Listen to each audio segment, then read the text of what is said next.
These are the new number of tests.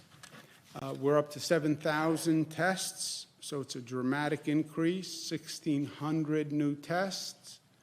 What happens when the testing capacity increases? The number of positives increase by definition. So the number of new cases has gone up 221 to 950 cases. And you can see New York City is increasing. Westchester is still disproportionate to the population of Westchester. That still represents the New Rochelle cluster. Nassau, 109, Suffolk, 63, Rockland, 16, Albany, 12, Orange, 11, Dutchess, 10, Monroe, 9, Ulster, 7. Number of new cases, New York City and Westchester. Some in Nassau, some in Suffolk. But you'll see the cases rise in the most dense areas because that's where people are transferring the virus among themselves. Counties with new cases today, Allegheny, Onondaga, Ontario, and Wyoming. So you see the spread continues.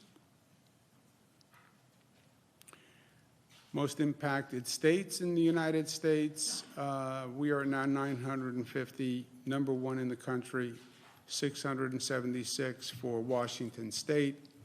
Again, these cases are more an example of how many tests you're doing and who you're testing, rather than a raw number of cases in that area.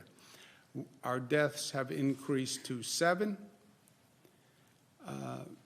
Washington is the next highest at 42. Total deaths in the United States, 67. Hospitalizations, 158 out of 950. That's 17% of the cases. When we talk about hospital capacity, just take that 17%. And it's always, if you notice, 14%, 15%, 16%, 17%.